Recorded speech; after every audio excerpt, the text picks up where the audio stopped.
My name is David Wojcik. I'm the President and CEO of the Mississauga Board of Trade.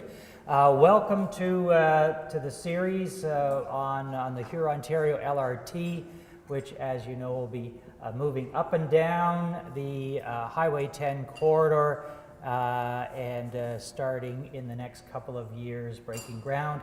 And it's a very exciting project. We're happy to be part of it, and we're happy to be partnering with Metrolinx on this particular awareness program. So today, this is a particularly exciting piece of the program because you are in for a rare treat. Anyone who has met Rebecca Mountain and talked to her about social media or online presence is always just blown away by what she has to say. I've known Rebecca for a number of years. I had her on my television show a couple of times, and every time she comes back, she's got something new and exciting to talk about in the social media or online presence area. So, without any further delay, ladies and gentlemen, put your hands together and please welcome Rebecca Mountain. So today's presentation is going to be split up into five, about approximately 10-minute chunks, and is designed, but when I do a presentation like this, I kind of would do what I call teaching to the middle. Some people here are newbies. They're like, okay, fine. They're like kicking and screaming into the social media world. Like if they have to, fine, they'll do it. And then other people have a little bit more experience and they want to know, okay, what's the latest and greatest? Like what if I have to do 1, 2, 3 things on social media, what should those things be so that you get the best result? So, okay, so no matter where you are on that spectrum, you're gonna be able to walk away with something really powerful for today for your businesses, okay? So in light of the LRT coming through, how do you set yourself up in advance so that there is as little impact as possible? And that's what I'm really excited to be here to share with you today. So these are the 5 sections that we're going to be talking about. And the first thing we're going to be starting off with is why should you be there in the first place? And a lot of people, even people who are on there, actually it's usually most of the people, by the time they get on there for a while, they're like, why am I here? What is it with these trolls, right? What is it, you know, how is it that people spend so much time online? And so on. So we're going to start off with that. The second thing we're going to talk about is the importance of building trust with content. So you've heard about, you know, posting on social media, regularly putting out content, but there's a reason you need to do that, because in the social media world, you're going to need to do 2 things, which is again why I've structured my presentation this way. You need to post content so people know who you are, they know what you're about, they know what makes you different, and they know what makes you awesome. That builds trust, because the people who are looking at you may have not met you yet. And those are your prospects. Those are the ones that you need to convert into new business, or the ones you need to retain. Kind of go, that's my guy, right? So I met Jeff. Jeff's got an accounting firm. Having content about accounting may seem super duper boring, right? However, everyone needs an accountant. Everyone should. Okay, if you don't have an accountant, please go get one. There's Jeff. But there, even something as, you know, boring as accounting can be extremely exciting for businesses that might have very frightening looking books, okay? So you can end the nightmare. But without the trust, the next piece of the puzzle of advertising will not work, okay? So you can't have zippity-doo-dah presence and then expect people to respond to your ads. So we're going to talk about, before we get into ads, we've got that slight little additional there of what social networks should you be on.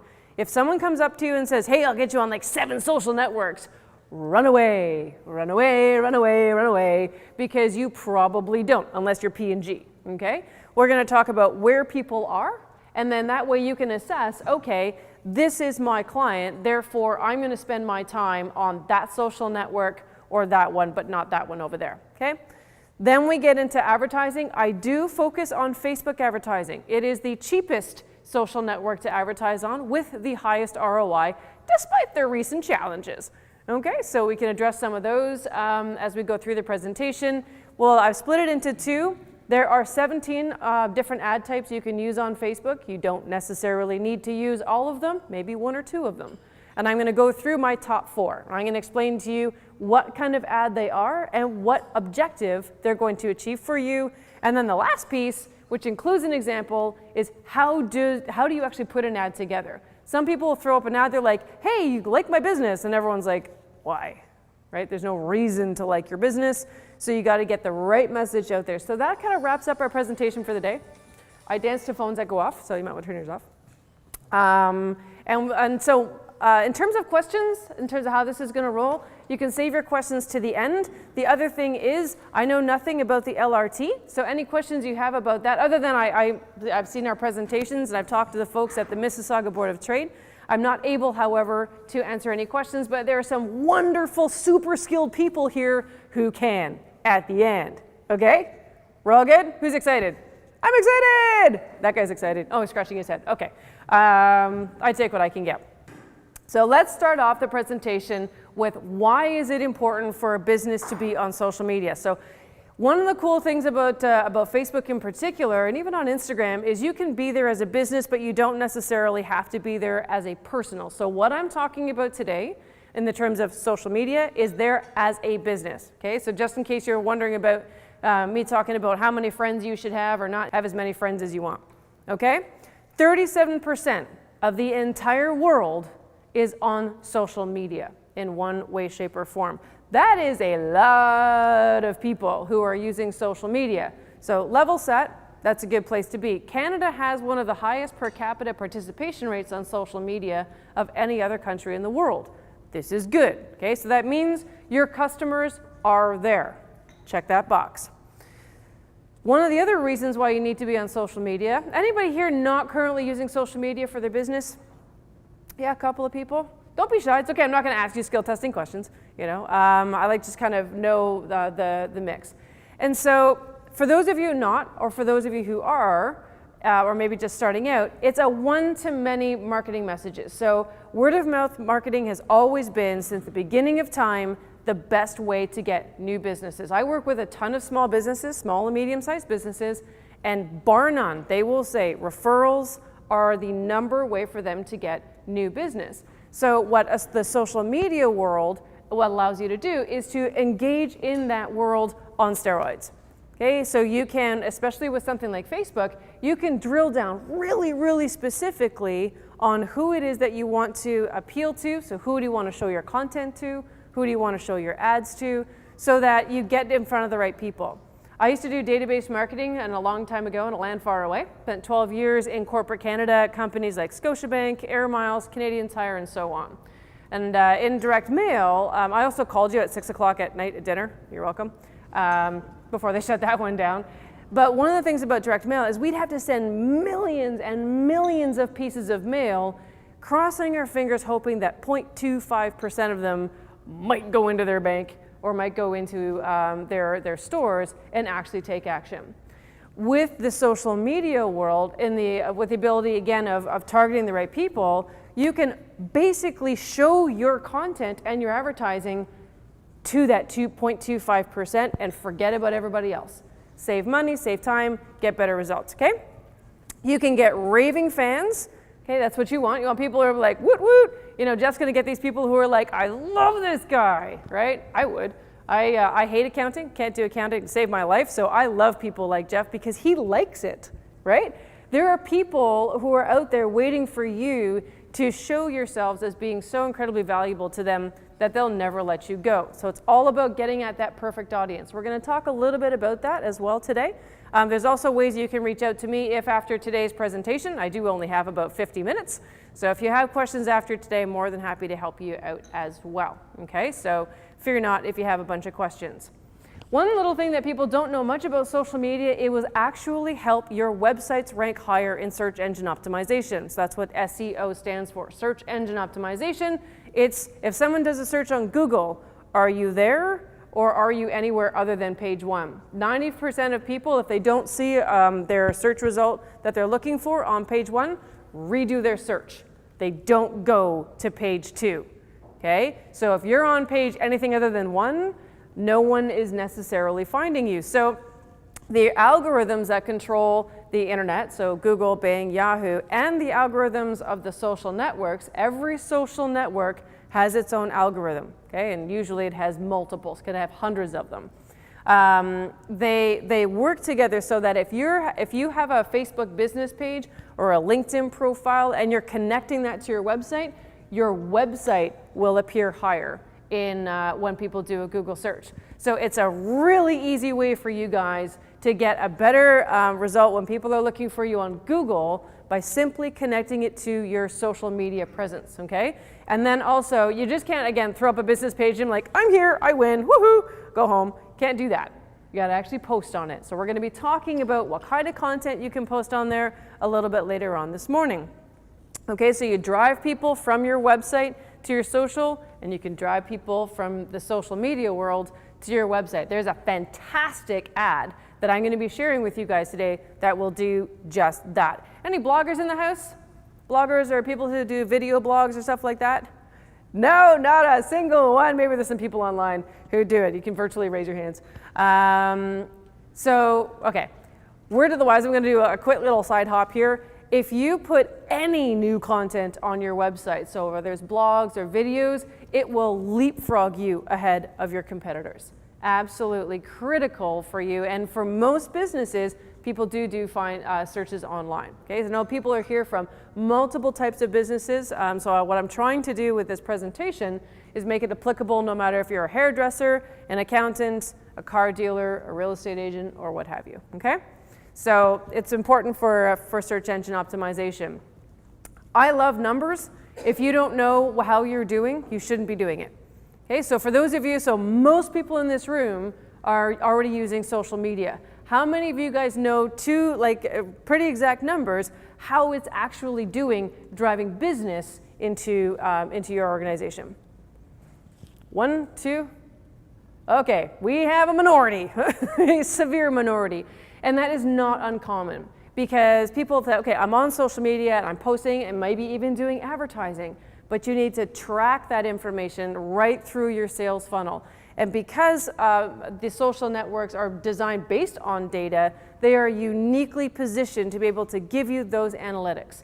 Okay, Facebook has something called Facebook Ads Manager. It is brilliant. They've just launched something recently called reporting, which is a next level way for you to know how are your ads doing, how is it tracking through your business, and you can actually track the monetary value that you are achieving from your advertising, directly from your Facebook ads or from your Instagram ads. Okay, the Facebook ad platform, Instagram is owned by Facebook, so you're able to actually run Instagram ads through Facebook, and they have one of the most robust analytics available to you. So I highly recommend, if you don't know your numbers, go back to your offices and figure it out. How many people are seeing it? How much business is being generated by it?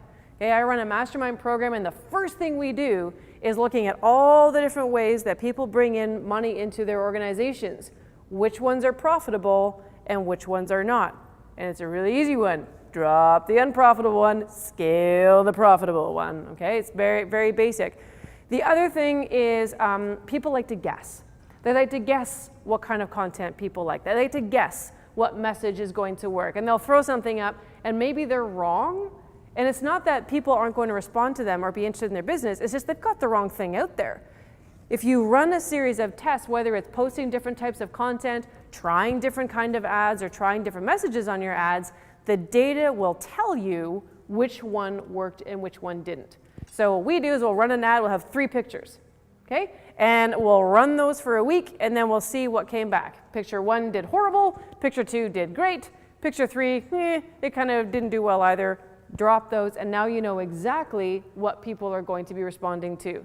So know your numbers, know the profitability of the work that you're doing, and that way you'll know, again, if this is right for you. So for those of you maybe who have never run ads before or that have never looked at that, hopefully that will give you some inspiration as to the necessity of knowing your numbers. Okay, because basically what happens is in the online world, again, there's the people who are going to be seeing your stuff. So I do a lot of videos, and a lot of my other clients do videos, and they post content or whatever, and you don't get a lot of response back, okay? So that's because 90% of people online are what I call lurkers, creepers, and stalkers, Okay? They're there, they're looking at your stuff, they're like, I'm just going to wander by and not say anything. But they're seeing your stuff. Like they're lurking, they're creeping you online, you know, they want to see your stuff, but they might not be responding. So don't be discouraged if you feel like you're kind of doing it and there's nothing coming back. There is something coming back, it just doesn't look like it. But what you're doing is you're building that digital relationship. Okay? And every piece of content that you put out, every ad that you use, every video that you are all gonna run off and do because they're absolutely amazing, right? Yeah, we're all gonna do video. It's okay, I'll talk about video later and I've got some really good advice for everyone in the room if you don't like doing video. It's brilliant, it's foolproof. Okay, so you build that digital relationship, you build up that trust, and then it converts into a personal one. Suddenly you get a call. Someone messages you on your business page. Hey, I saw that you talked about this, and now I'm interested in taking action. Okay, so if you're not putting anything out there, you're not going to be building that digital relationship, and you're not going to be building that bridge to allow people to cross over into that personal relationship. And once you have that, that's gold. Client acquisition, as you guys well know, is the most expensive part of a sales funnel. But once you have them, then it's a lot easier to keep them, right? So that's sort of the first one. The whole, should you be there? The answer is yes. Will it help your overall online presence? Absolutely. Is there some amazing analytics so you'll be able to track exactly and, you know, call me up and say, you know, Rebecca, you're wrong or you're right? Yes, you can do that too. And I welcome the challenge. I like when people call me and say, you're full of bunk. And I'm like, let's go through the numbers and see what it actually says. Okay? So that's kind of our 50,000 foot view. So what we're going to be doing next is I'm going to be doing a deep dive into content. Okay? Because now comes into, all right, Rebecca, what do I say? And how, if you're going to make me post on social media, you're dragging me into the 21st century, tell me how I need to post and what I need to say. So that's what we're up against next. So building trust and confidence with, trust and influence, with content, because that's what it is. You are building influence. You can even become an influencer. I really hate that term. That's a whole other kettle of fish. But basically, here's where you start. Do not start just by doing what I call throwing spaghetti against the wall. That's like, someone might like this. I saw an article about that, and well, we'll just see what comes back. You're doing yourself a great disservice. Yes, you're appealing to the internet gods and you're getting content out there, but you're actually hurting yourself because you could be posting stuff like that nobody cares about at all. What I'm going to give you a part of this section of the presentation is exactly where you can go to find out exactly what interests people. But the where you start is building what are called personas, also known as avatars. I have a whole bunch of different names. It's a client profile, okay? Who buys from you, right? So I get to pick on Jeff because I know Jeff. Now we're best friends now, right, Jeff? Right, see, we go way back. We go way back half an hour, it's awesome. So, you know, who is his ideal client, right? It could be someone who, it's a small business. Maybe they have between 500 to 5 million in sales. They tend to live in, you know, the Toronto area, tend to maybe be even married with kids, right? Or they have other kind of needs that are very specific so that he knows exactly what would be interesting to those people. How to improve your cash flow. That would be something people would be interested in, right? I'm interested, okay? Always interested in improving your cash flow. How do you improve efficiencies in your businesses, right? So again, for people that hate numbers, this girl, for someone who loves numbers, that guy, you can really be very, very helpful. So, you know, people look at accounting, and again, I'm totally picking on accounting. If anyone else has their own business they want me to use examples for, by all means raise your hand and let me know, because I love being able to come up with different examples for you. But the point is, you can take something that you might say, well, no one's really interested in that, and you can make it interesting. Accounting, yeah, it doesn't sound hot and sexy, right? Cash flow, you know, increase in my business, sign me up, right? Everybody be interested in that. Okay, why do they buy from you? Not only who are they, why are they looking for you? When is someone going to trigger with you? So I do social media services for people, and they come to me, they're like, I'm done, I'm finished, I'm wasting money, I'm doing it wrong, just do it. This is what I want to have happen, but I don't want to be an expert in social media. You love this stuff, tra-la-la, away you go. Okay, so that's why, that's at what point, at what trigger point are people coming to you and saying, okay, I give up, or where have you been all my life and I'm so glad you're here. And that kind of goes to the next problem of, what are you solving? Everyone here is to solve a problem. Even if you run a hairdresser, right? You'll solve a problem. I once got a haircut about a year ago now. This is a year, and I cut my hair off, and I swear I called myself Steve. I have my driver's license. I look like a dude. I did not do short haircuts well, right? So the problem that someone could solve is please help me fix this, right? And so every single one of you should be able to identify this. This, even if you just take nothing from today but this and say, all right, at least this is who I'm going to be talking to. Are you talking to teens? Are you talking to families? Are you talking to people who are an older demographic? Businesses, right? People who are relocating, people from a certain culture, people with a certain language. Understand who it is, why are they buying from you, and specifically what problem you solve. And usually you can have between 3 to 5 problems that you are actually solving for people. And again, the more you have, the more actually content you can talk about.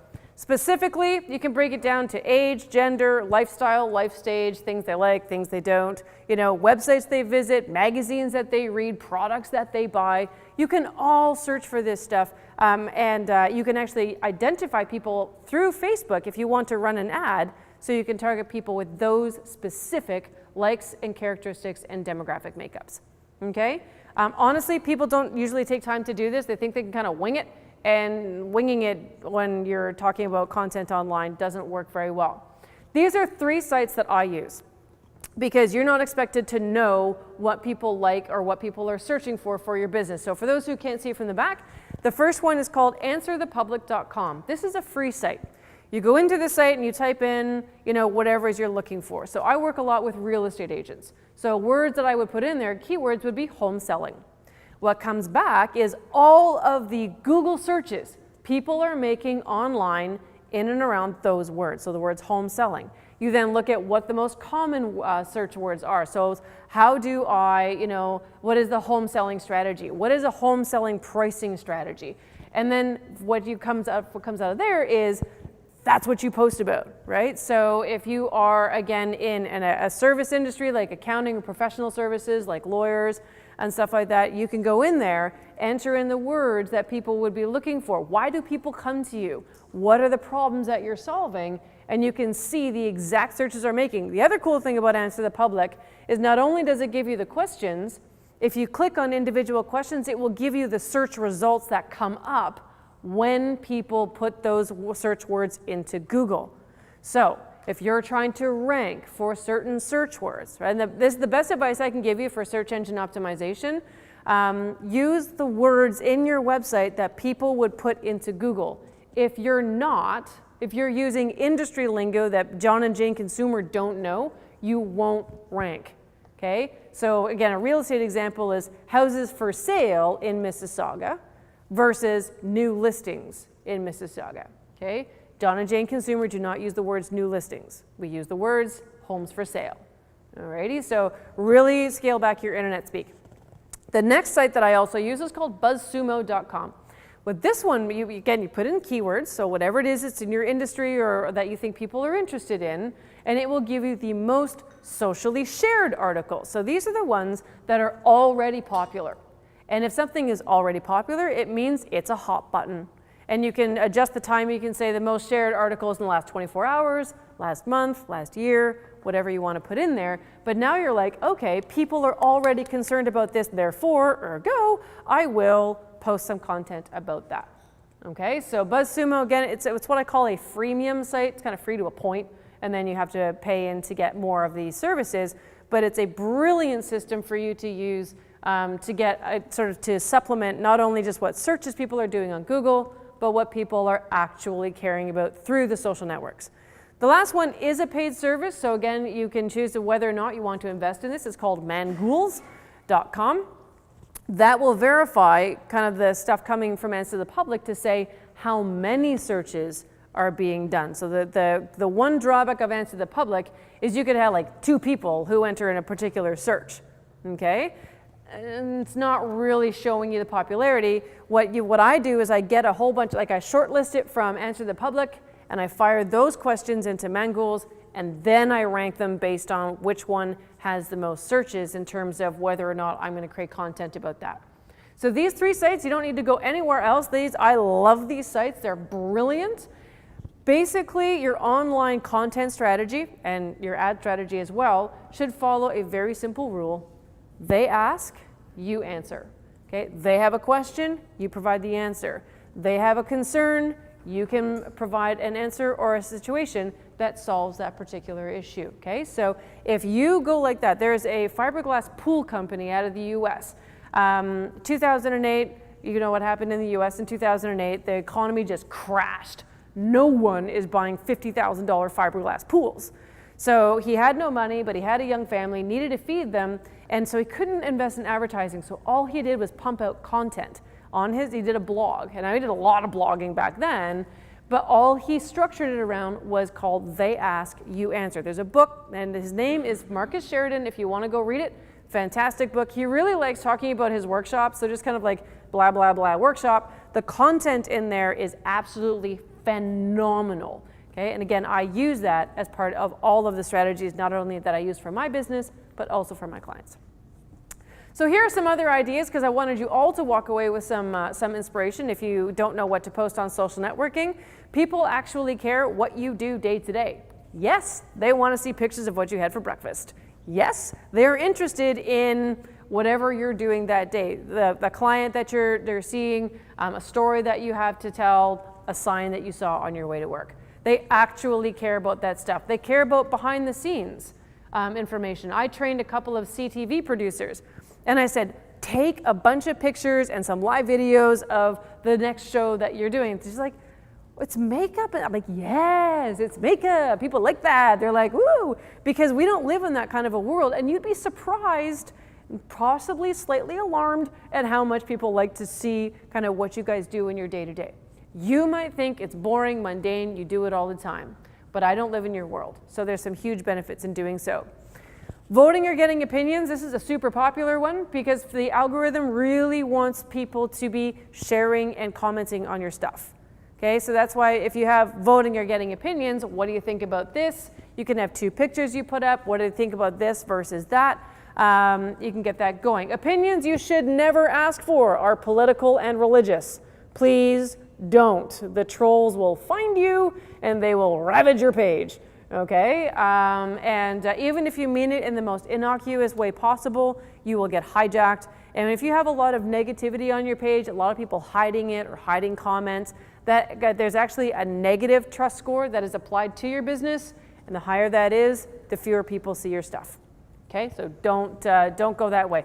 And again, you might have the best of intentions, you might just be presenting an idea, but if anyone takes it as construed to be religious or political, it is like, okay, nobody wants that. It actually makes that noise.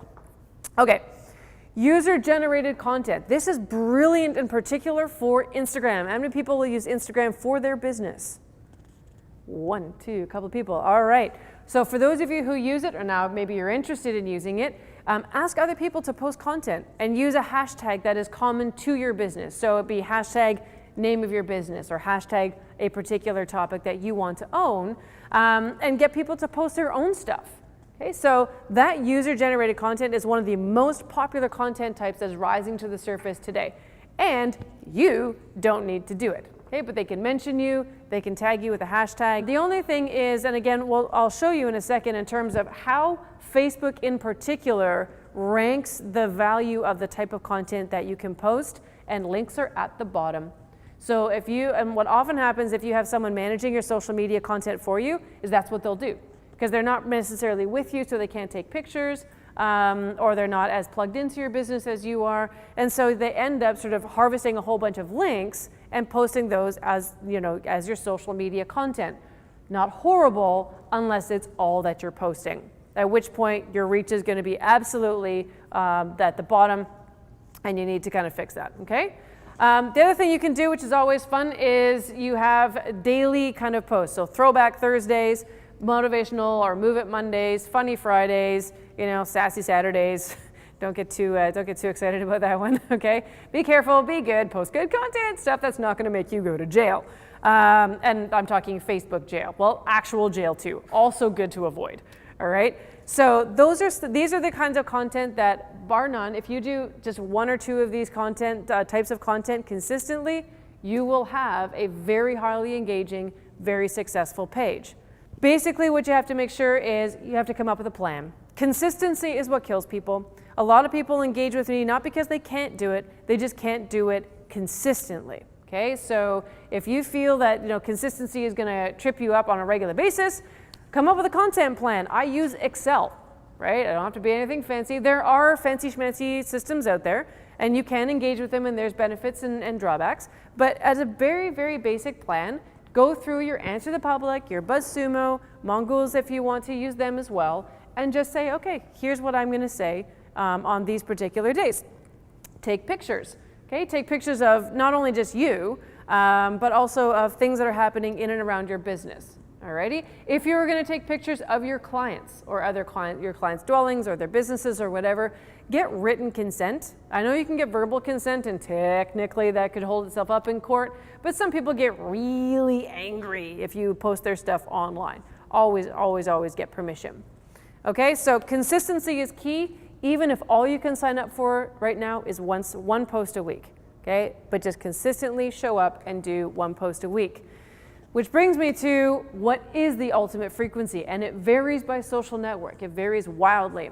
On Facebook, what the algorithm looks for is 6 posts per week. So you get a 1 day off. You get to pick 1 day a week where you don't have to post stuff. Woohoo! I know everyone's extremely excited. I can tell it's written all over your faces. Alrighty, Instagram, 1 to 2 times per day. And the reason for that is if you want to grow your Instagram social network, it's content that's going to help you get there. You can run ads that can drive people to your Instagram profile, but at the end of the day, it's your content that's going to convert. Alrighty? One thing to watch out about Instagram, for those of you who are on Instagram, is the really irritating follow-unfollow program. Okay, so Instagram regularly tries to shut them down, but they're not successful. What happens is someone follows you, you're like, hey, someone big, they're following me, I feel so excited and warm inside. And you follow them back, and then they immediately unfollow you because all they're looking for is your follow. And Instagram, the system does not track that. There are other systems you can get, like different technologies that will track people who have unfollowed you, who are playing that really annoying follow-unfollow game. So in order to combat that, what I highly recommend that you do is convince people through content, let them know that you're amazing through the stuff that you post, and just be wary of people who maybe don't look like they're really related to your industry. They're probably not, but 1/3 of Instagram accounts are robots. Okay, so they're just algorithms that are pretending to be people. It's even worse on Twitter. Twitter, you need to feed that beast 4 to 7 times a day. Feed the Twitter beast, okay? So you gotta be like really dedicated to your social media strategy to wanna be on Twitter. It is the #1 news delivery service in the world. You wanna know what's going on in the world? You go to Twitter. Facebook goes down, I go to Twitter. Something happens around the world, you go to Twitter. Please watch the trolls. Please also note that 1/4 of Twitter is, that one's 1/3 of Twitter. It's 1/4 of Instagram and 1/3 of Twitter are robots. They're not actual people. Okay, so they might follow you, but they're actually just trying to get into your follow base. Okay, so just exercise caution. If it looks kind of wonky and weird, it probably is wonky and weird. LinkedIn, we're going to talk about where all the rich people hang out, and it's LinkedIn. But the cool thing about LinkedIn is you don't need to feed that beast so often. 1 to 3 times per week, particularly engaging in LinkedIn groups. That's where all the engagement happens. If you want to meet people, right? So I'm going to pick on Jeff again. So if Jeff wants to meet small businesses, okay, he wouldn't join necessarily an accounting group. He would join the Mississauga Board of Trade group. He would join entrepreneur groups. He would join small business groups, and he would engage there. So again, think about who your persona is, who are you trying to influence, and go into LinkedIn and post on those groups 1 to 3 times per week. Pinterest, you can also do a little bit less frequency. So the shelf life of a pin, which is the same as a YouTube video, is 6 to 9 months. So for the frame of reference when I talk about shelf life, if I post something on Twitter, within about half an hour, no one is looking at that anymore. It has gone down the Twitter river and no one can see it, okay? It's just gotten buried by the flow of other tweets coming through. On Facebook, it's about 4 hours. After 4 hours, you've gone down the Facebook river and no one's going to be seeing your content anymore because all of their other friends and business pages have basically pushed it down. With Pinterest and YouTube, it just stays there, right? So the boards are there, right? The videos are just there. They're present and I can go and I can meander through both your Pinterest boards and your YouTube channel. Okay, so you don't have to post as often and it's extremely valuable. So my favorite thing is videos. I know probably no one, anyone here do videos? Any one single person? No? One, yes. Two, awesome. Okay, video is the single best content type you can post, okay, in the world going forward. And this is sort of like when you're looking down the road, so 2019, 2020, 2021, what kind of content is gonna win the day? It's gonna be video content. Okay, so, and again, I'm gonna get into that in just a few minutes when I talk a little bit more about content types, which is right now.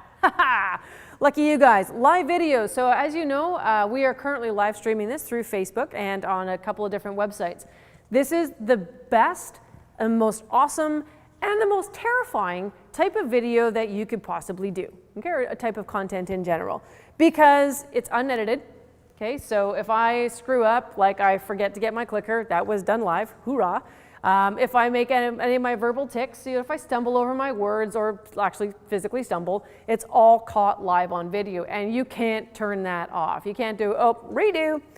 But the live video is very much where the world of marketing is going. Okay, so live video, you can do it through most of the social networks. The most common one are Facebook or Instagram.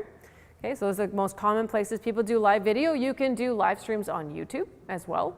And in terms of value and where it ranks in the algorithm on Facebook and on Instagram, it is absolutely #1 by a factor of like 20. What does that mean? The difference between, say, posting a link, which is the bottom option for you in terms of content types, versus doing a live video. If you post an article, maybe 10 people will see it. If you do a live video, 10,000 will see it. That is the difference. So if you're like, okay, consistency is hard for me to do, but I want to do well on social media, post 1 live video per week and you'll be fine. Okay, so if time is your nemesis, post the best and most powerful type of content.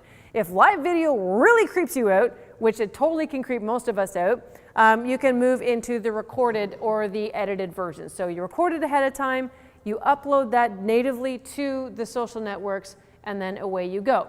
Now at this point, people are like, I hate video, right? So basically 2 people were brave enough to even raise their hands today to tell me that they did video, which is awesome.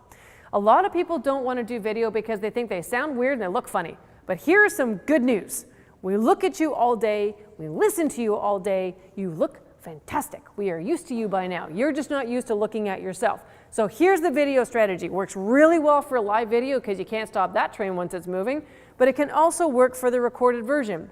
Shoot your video, don't watch it, post it, and walk away, right? Yeah, see, it works. Everybody can do video now, right? The point is you just got to do it, right? You just got to get out there, get used to it, and do it. And it doesn't matter what business you are in, right? Whether it's retail, whether it's e-commerce, whether it's a professional service, there's always something that you can do to either entertain or to educate. Okay, so after the videos, and I've totally terrified you all, photos and collages, so collages of whatever you guys have got going on. Multiple picture posts do better than single picture posts. Why? Because the algorithm thinks you're celebrating something. They think that there's lots of people in these pictures, and so they will push it out more into people's news feeds. Okay, so a single photo is awesome, multiple photos is even better. Your own blogs and your own content. So I know there's not a heck of a lot of bloggers here, but there are some folks who do video. Make sure you're posting those on your website. Drive people to your website because that's where people will convert. Okay, so hopefully you've also set up your website so that people can convert and turn into clients. If you are kind of scratching your head going, I don't know if I've done that, go check. And basically, is there a form somewhere on your website where people can come in and say, hey, I want to know more about what you do. And like I've been sort of, raining on the parade of articles, you can still post them. It's not that they're bad because there's some really good, very relevant articles out there. particularly if it's in like an industry magazine and you want to basically say, I also ascribe to this, or even better, you have an industry article and you disagree with it. That's controversy and people love that stuff. Just walk that controversial line a little bit carefully, okay? Be respectful, but you can disagree at the same time. Those kind of posts with articles do awesomely well. This was the slide I was looking for, and I know you guys have been like dying with suspense, and unfortunately it's in like some weird color because I couldn't change it. It's called likealizer.com. And if you have a business page on Facebook, this is only for Facebook, but if you have a business page and you're like, how am I doing really? You can go to likealizer.com. It's a free service and it will give you a score between 1 and 100. And if you look at your score and it's below 100, then you've got, below 50, then you've got a little bit of work to do, right? But it's all is not lost. If you follow the steps that I just talked to you guys about, getting your content out consistently, posting the right kind of stuff, you can leapfrog from 30 to 60 in a matter of days. Okay, so 50 to 60 is you're getting there, so you're putting in a solid effort. 60 to 70, you still have some gaps, so either in the way that your Facebook page is designed or the content that you're putting out, right? It will tell you where your gaps are, and it will explain to you how you can fix it. It's a brilliant system.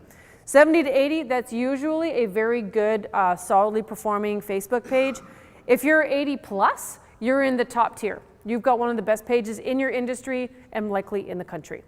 Alrighty, so likealizer.com, brilliant site, totally free. There are other services you can purchase, but it's the one that I go to whenever I have a client call, so a prospecting call. I always go on, I grab their Facebook URL, slot it into Likealizer, and then I know exactly how they are doing and probably can guess what kind of help that they need. Okay, so it's a really awesome way for you guys to make the same assessment. Okay, so how am I performing? So that was it for content. So there's a lot of information there, but it's your trust builder. This is how you get people to believe you. This is how you get people to understand more about what it is that you're doing and how you can ultimately help them. And like I said, video content is going to be your best content. It is the most frightening one to do. I will tell you, the first time you do your video, you'll be like, that was horrible. The next time you do your video, you're like, that was horrible, but slightly less so, right? And then you get a little bit more courage. Usually, people don't leap right into live videos. They want to kind of get used with the pre-recorded stuff so they can edit and stop and try that again. But at some stage, throw yourself into the live video fire and just let it roll. People want to see the human side of you. They want to see the real you. They don't want to necessarily see the Hollywood version, okay? So I actually prefer you to avoid, super over-edited, super scripted stuff. Cool beans? All right. So now what we're going to do is figure out where should you be spending your time. There's a ton of people who will get social media agencies that will come to their door and say, you need to be on literally 7 different social networks.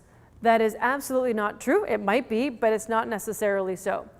Okay, so you don't have to be on all of them, so I'm giving you license today to go look at all the social networks you're on and actually delete the accounts you're not using, or delete the accounts that are not going to drive business into your sales funnel. Okay, so there you have my permission. Okay, people spend their time differently on different social networks. Alrighty, so what I want to do is I've got this great article and it actually broke them down by social networks. So this one is Facebook. On this side over here, we've got age. But this is basically 18 to 29-year-olds, 30 to 49, 50 to 64-year-olds, and 65 plus. So you can kind of see, everyone says that the people in the 18 to 29 sort of category are leaving Facebook. That's not the case. Okay, they're still there. They're just using it differently. They're using it for groups and Messenger, but they still have to have an account.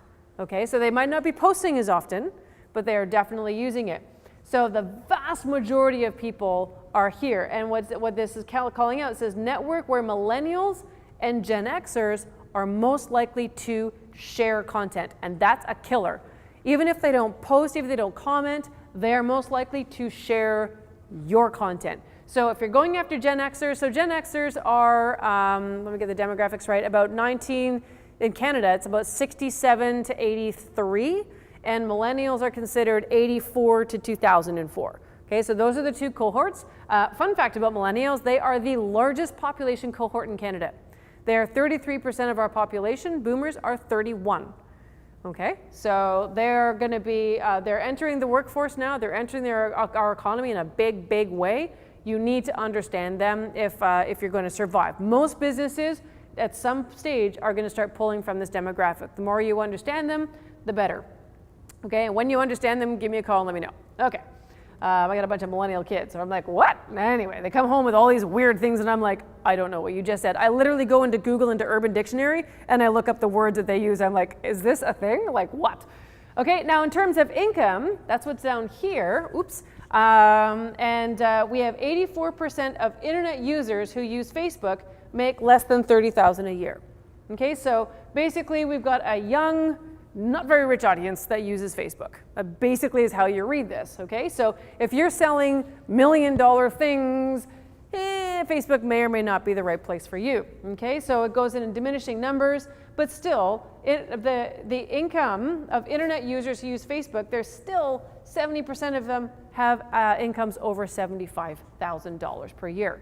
Okay, so it's not that Facebook users are poor, there's just slightly more of them that make a little bit less money. So if you're selling staplers, it's awesome. If you're selling million-dollar houses, you got to be a little bit more picky to make sure that you're targeting only the people who actually make money. This is Instagram. So Instagram, by a frame of reference, there are 2 billion active users on Facebook and 800 million active users on Instagram. It continues to be the fastest growing social network in the world. It is now owned by Facebook. So there's 500 million daily active users. So it has one of the highest daily login rates of any of the social networks out there. So that's pretty cool. The majority of people in there, 59%, are in the 18 to 29 category. So it skews younger. Now this is changing. We're seeing a morph. We're seeing this 30 to 49 group. We're seeing it grow, but just it's a little bit slower than this particular millennial group. Okay, and then very, very diminishing when you get over 50. So if you're going after the 50 market, don't be on Instagram. They're not there. They're on Facebook.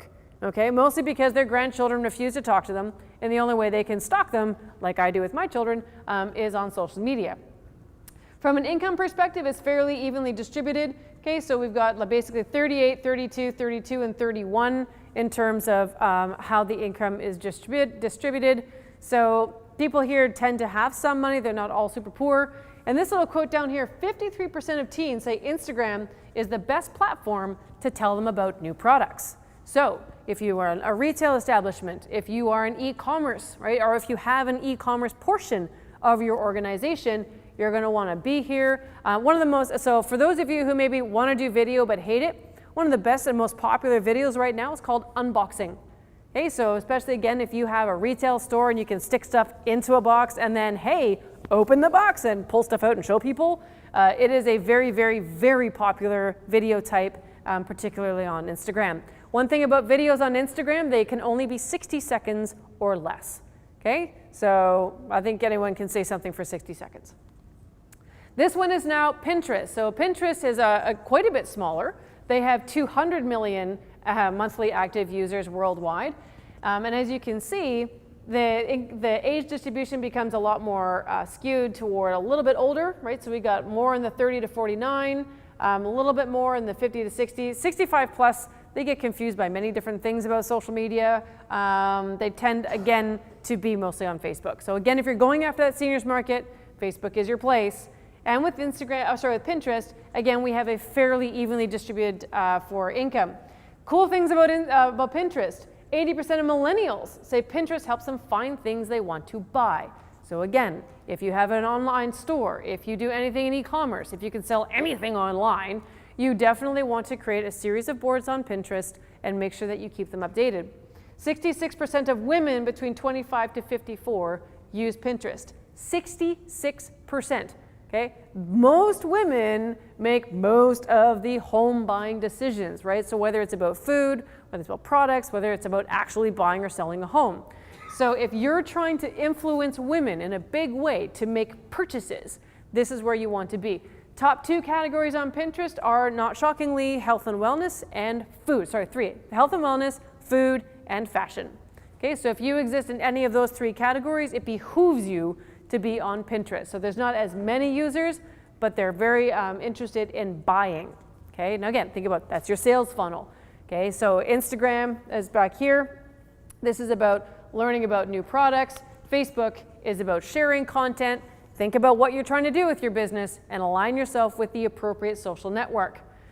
Here's Twitter, good old Twitter. Twitter that I think actually made money for once in its 13 years of existence. So the average age of Twitter has always skewed younger, 18 to 29-year-olds. Okay, there are 317 million. They've stalled there for the past 4 or 5 years. Okay, so Instagram has gone up like this. Pinterest is kind of getting mature.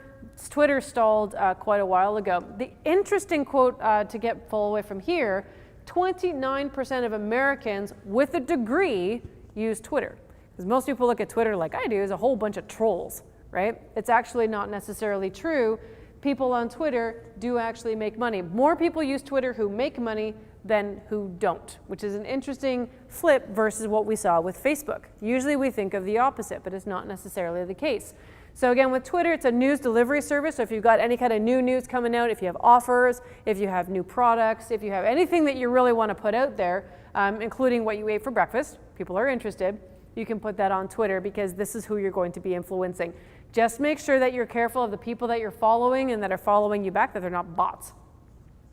LinkedIn, this is where the rich folk are. LinkedIn is the most popular social network for Fortune 500 CEOs. So if your business strategy is one-to-one communications, so you do anything B2B, okay? And especially if you're looking for gatekeepers and people who are going to make decisions higher up the chain, you want to be all over LinkedIn. Make sure your profile is there. If you have videos, post those videos. They make a huge difference, mostly because people hate videos. So if you post videos, you already stand out above and above beyond everyone else. Okay, so they tend to be a little older, so there is a large contingent of the 18 to 29s. The biggest differentiator for LinkedIn is that the number of people who make a lot more money than the other social networks. Okay, so if you're going after the high-level C-suite decision makers, this is where you want to spend your time. Okay, post content, join groups, make sure your profile is updated. And then the last one I have here is YouTube. So 1 billion active users are on YouTube. It's interestingly, because I always thought, because my kids are always on YouTube. My kids are in their teens, and so I figured that this would be absolutely huge. But check it out. The biggest cohort of users on YouTube are 35 to 44 years old. That was an eye-opener for me. I'm like, no way, right? But this is what the stats are showing us. So again, think about who you're trying to influence. And if you're trying to influence, people who are in these 25, call it 25 to 44, maybe you're gonna have to do that video thing. Yeah, video, scary, but important, okay? YouTube reaches more 18 to 49-year-olds than any cable network in the United States. Right? So, video content, incredibly, incredibly important. When I create a video, if I do a pre-recorded video, I will post it on YouTube, and I will post it on my Facebook, and I'll throw it on my website. I'll link it in an email and send it out to my database. And the cool thing about that is you do one video, but you have a wide distribution channel. Okay, so that's one of the reasons I like it when people say consistency is my problem. Do one video, mass distribution, you can take care of your time. Any one of you has the time to do that. Oh, I forgot Snapchat. How can we forget Snapchat? I don't know how long Snapchat's going to be around. Anyway, 39% of teens polled said that Snapchat was their favorite social network. It's struggling, it's having a few issues. They make it very difficult to search. They keep changing the platform, so they're kind of losing a lot of their user base. This one tends to be very young. Okay, so the first 2 bars here now start at 13 years old. But if this is who you're trying to influence, then it's maybe not such a bad one. And what I thought was also interesting is it's 70% female. Most of the other social networks are fairly even male to female. Snapchat is way female. So if you're going after the young female, so you have a retail store that maybe appeals to those kind of kids, then this is going to be your social network. This is a slide. It's going to be difficult for you guys. I'm not going to go through it, but again, everyone here is going to be able to access these slides so you can go through this, and I highly recommend that you do. It's a breakdown, recommendations, again, from this white paper that I pulled from Sprout Social, on, depending on your industry, what they recommend for you to be on. So which social networks are awesome. So just in case you can't see from far away, the colors are ideal for the industry, depends on the content strategy, and not right. So red means don't be here. Okay, so as a sake of an example, we've got financial services here. Okay, so they're like, maybe be on Facebook, forget Instagram, don't bother with Pinterest, maybe Twitter, maybe LinkedIn, and then here for YouTube and Snapchat, it'll depend on your content. Okay, so that's basically how you're going to read that chart. And I'll just read off these two things, these three little call-outs at the bottom because they're really interesting. The best place for teens is Instagram and Snapchat. The best place for millennials, if that's who you're going after. Again, it's the about 84 to 2004 and when they were born. Facebook and Instagram. The best place to reach male audience is on YouTube. Okay, so you can take from that those suggestions and the stuff we've talked about already this morning and decide where you need to spend your time. The cool news is you shouldn't spend your time on all of them. Hooray! We finished the content strategy. We know where you need to spend your time. The last two sections, last two portions of this morning is going to be a quick rundown on Facebook advertising. How many people here have used Facebook advertising before? Run an ad of some kind. Most businesses have at least tried to give it a go. Awesome. How many people had a wonderful experience doing so? 1, 2. Yeah, really? That's great. Usually everyone's like, I never want to do it again. Okay, so for those of you who've done it before, hopefully you'll learn something new. For those of you who've never done it, perhaps you'll get some inspiration as to why you can try. So the first thing we're going to do is we're going to choose the right ad. When people come to me and they say, Rebecca, Facebook ads don't work, I'll say, well, what did you want to have happen? Well, I wanted to generate leads for my business. I said, brilliant. What kind of an ad did you run?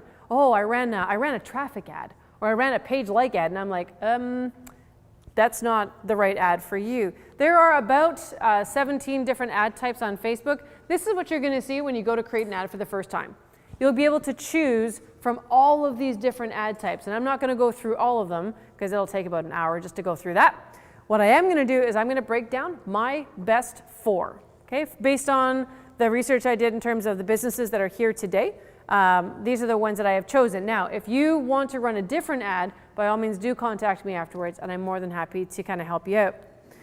So the 4 ad types that I want to profile very quickly this morning are awareness ads, traffic ads, lead generation, and boosted posts, also known as post engagement ads. Okay, those are the 4 that I want to go through. So awareness, basically they're electronic billboards. Okay, so an electronic billboard is basically telling people you exist, letting them know you are here. Great for product launches, amazing for just literally letting people know you have a store and trying to get them to come in. Okay, so reminding them where they're at. The nice thing about these is you should have, they should repeat. Okay, so when you go into Ads Manager after you've got an ad running, one of the numbers you're going to get is called frequency. How many times did each individual see this particular ad? Usually the sweet spot is 1.2 to 1.8. For awareness ads, you want that to be about 3. You want people to see it more often, okay? Not because you want to annoy them, but because repetition will actually get people in your door. Okay, so that's what awareness ads. It won't generate leads. It will not generate likes. It will generate eyeballs, okay? And it's going to be repetition. It is brand awareness, it is cheap, and it's really brilliant for you guys to do that. The next one is traffic. So you want to drive people into your website. Maybe you have some great lead generation opportunities or some information. That's why you would use a traffic ad. It goes in, looks at the people you've selected in your target audience, and it finds people who have shown behaviors of clicking on ads that go to websites.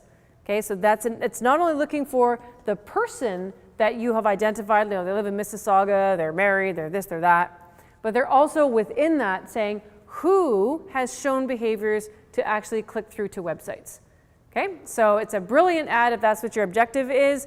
You get more people to see your websites and your blogs and the videos that you're all gonna go do, right? And the other thing is coming down the pipe. So those of you who have run traffic ads before, you might not know this. Facebook is including what's called a scrolling analytics. So it'll see not only did people go onto the landing page, how far down did they go? Did they bounce? Did they stay? Okay, brilliant analytics. So that's coming out later on this year. Lead generation is my personal favorite. A lot of people come to me because they want new business. If you want new business, you want emails, you want phone numbers, you want names, you run a lead generation ad. It is literally designed to find people in your target audience that fill out forms. Okay, so it is the #1 ad type that I use, brilliant for webinars, offers, newsletters, anything that people can sign up for. If you have client events or any event and you want to track people's information, you want to grow your list so you can email them, okay, because email marketing is free and super, super effective. Okay, so lead generation does not require you to build a website or a landing page, which is top notch for people who don't like technology. However, it does require you to have a privacy policy on your website. So that's about it. So if the #1 ad type for me, for most of my small business clients, are the lead generation ads. They are very, very effective. And the last one, and this is an important one, is a boosted post. So when you post something on your social network, there's organic reach. Those are people who are going to see your content because Facebook allowed it to come into their news feeds. That's awesome. However, Facebook is making it harder and harder for that to happen. All of the social networks are. So now what they want you to do is they want you to boost that content. They want you to take that post and turn it into an ad. And that way you can force it into the news feeds of the people that you really want it to be in front of. So it's a really good strategy. But here's how you do it. You post your content, you wait 2 hours, and then you boost it. And the reason for that is once you post something, an algorithm starts to learn. It'll show it to a few people and it'll say, okay, how did they react? Did they comment? Did they like it? Did they do anything? And if they didn't do anything, then I wouldn't necessarily boost it. Okay, so if you don't get, there's a little bar that says, hey, people are really liking this content, you should boost this. Boost it, okay? Because Facebook is telling you that it's popular. So a boosted post strategy is absolutely phenomenal and it's basically necessary. You can post your stuff on Facebook and hope people see it, but boosting it makes sure that your target audience actually does see the stuff that you're putting out there. Okay? Instagram ads. So again, those of you who run Instagram, you can run ads directly on the Instagram platform, but you get better targeting if you run it using the Facebook ads platform. So you can select what placement you want. Do you want it to appear on Instagram or not? They're great. In order to do this, you simply go to your Facebook page settings, add your Instagram account, and now you can run Instagram ads. Okay, so there are varying degrees of success depending on what ad type you're doing in terms of do you get good results or not. I find awareness ads on Instagram are absolutely brilliant.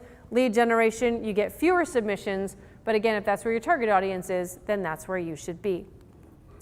Okay, so I promised you that content piece was maybe longer than 10 minutes, but the good news is the last two are fairly short and sweet, okay, about advertising. So we wrapped up the whole idea of what you should do in terms of what ad type.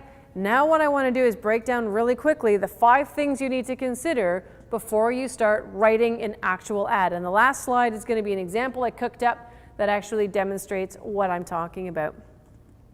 Okay, so advertising on Facebook, picking your message. This is our last session. This is 5 out of 5, and when I'm done, everyone should be able to walk out here with knowing what social network to be on, what content to post, and how to write really, really successful ads. Again, you come back to know your customers. Okay? The more work you do in figuring out what your clients need, and then more importantly, going a step further into what workaround are they using, right? So again, I'll use my friend Jeff as an example. My workaround to Jeff could be me. I'm doing it myself. And if anyone knows me, you know how horrifically that would turn out. Okay, so, and actually it was horrific, and I did have to hire an accountant, and it was bad. It was like a bloodbath. It was a monetary bloodbath for a while, but that's okay. Okay, so that's a workaround that they could be using. You need to understand how you are a better solution, okay? Because people are going to be saying, I'm not your client yet. I'm holding back. I need to feel a good reason why I need to join your organization or buy your product, okay? So the 5 steps is, what is your client's common objective? Okay, and I'm just going to go through these fairly quickly because by now I've kind of been talking about this a lot. So I just wanted to kind of structuralize this for you. What is their problem or trigger? What is the workaround?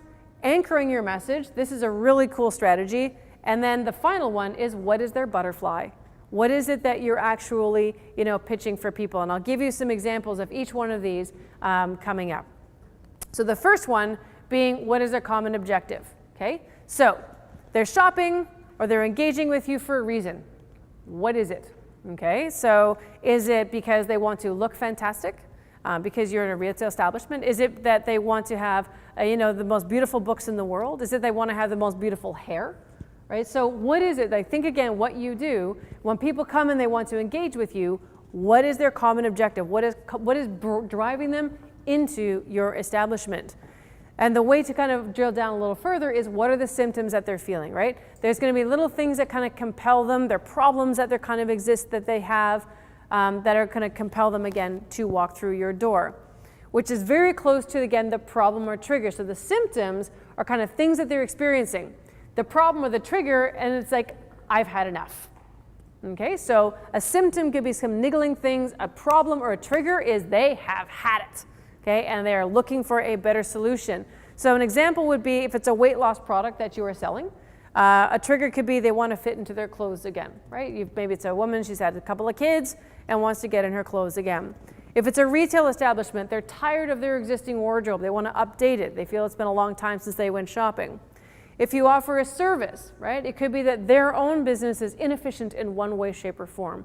Those are triggers. Those are problems. And if you know what these are, you are now basically giving yourself the exact words you need to use in your advertisement. Your advertisement needs to shake people up. Your content needs to shake people up. Okay, but you're spending money on ads, and so you really want to make these things work. That's why I'm using these in the ad sort of structure. Okay, the workaround. What they can do? They can use your competitor. Do you know who your competitors are, and do you know why you're better or different? They could do it themselves. They could automate it or try to use other technologies, right? And so you need to be able to say, sure, you can do all those things, but working with me is better. And if you don't understand the workaround of what they could be doing that's causing them to not come, like I could maybe not use Jeff's services because I've got my cousin who's a bookkeeper, but they're really bad and I just kind of feel horrible because I'm related to them and so I'm using them anyway. But that's my workaround. At some stage though, it's gonna get so bad, right, that I'm going to have to pull the trigger and do something different. The more Jeff knows about what that trigger is, he can actually present it to me and say, hey, you know what? This is actually something you could be experiencing, so do something different. Okay, so understand your workaround. Anchoring is also really important. Okay, so for instance, I have a coaching practice. Okay, so an anchor could be something like, actually no, I'll use the examples I've got here. So taking my online course is like going to class, but it's way more convenient. You don't even have to show up. If you miss it, you still get the recording. Okay, so for me, I do a lot of my stuff through webinars. And the way that I pitch it is I can make you drive all the way out here from wherever you are in the world and, and then experience it there. But if you can't make it for whatever reason, you're out of luck. Okay, so that's a negative thing. Then you're anchoring what you do in something else that they could be doing. Okay, it's called anchoring. Another example is we're like your bookkeeper if they could read the future of your business. So that could be maybe you're offering forecasting services.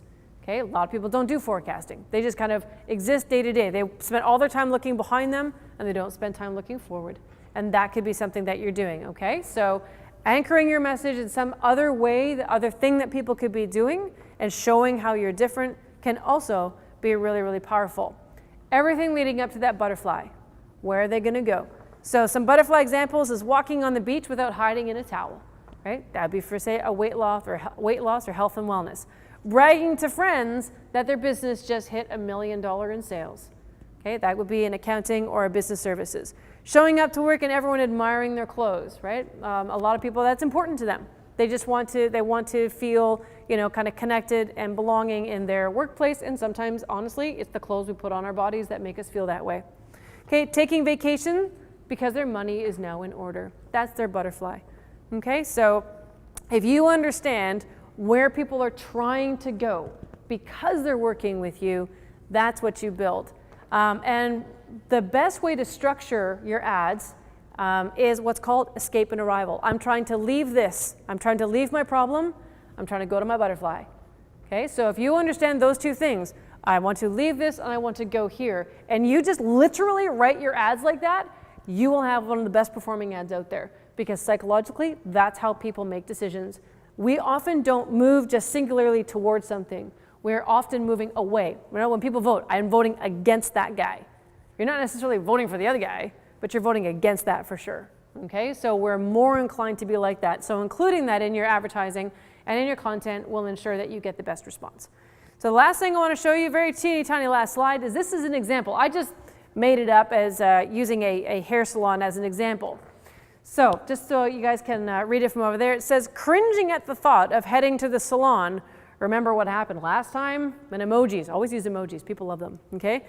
We get it, which is why our trained, compassionate hair consultants are on hand to make sure heads turn as you walk in the door. Just wait till Susie from an accountant sees this. Book your appointment here and end your hair nightmares forever. Okay, so we have, what are you leaving? You're leaving hair nightmares. You're looking towards, you know, bragging rights, looking great, feeling amazing, you know, maybe showing off to Susie in accounting if that's something that you want to do. You have a bright picture of people who are happy, okay? Never have a picture of people who are sad, okay? Don't have the nightmare picture, have the butterfly picture, okay? Always do that. And then again, you have just a little headline underneath, end the hair nightmare with our hair magic. Escape, arrival. Okay? Everything about this says that. I understand your problem. I know where you're trying to go. We're uniquely able to do so. We rock the house. Use us instead. Okay? So just putting it all together, you need to know your customer. You need to know what they're looking for from you. Why are they moving towards you? Okay? Run an ad or a post that actually speaks in that way, and then use the right wording to get their attention. And again, escape arrival is how we're personally built. Okay, make sure you track your results. Likealizer.com for content, your Facebook Ads Manager for your ad performance. Okay, all the other social networks also have analytics. Review the 5 questions that I just went through in the last part, because the more you get those down, the workarounds, you know, where people are trying to strive to go towards, the more powerful and accurate your content is going to ultimately be, okay? Both in the online and in the offline world. So I would like to thank you guys for having me here today. I hope you found this helpful. My contact information is there. Like I said, you will be getting access to all these slides, and I hope you guys go off and have the most successful social media experience possible. Thank you very much.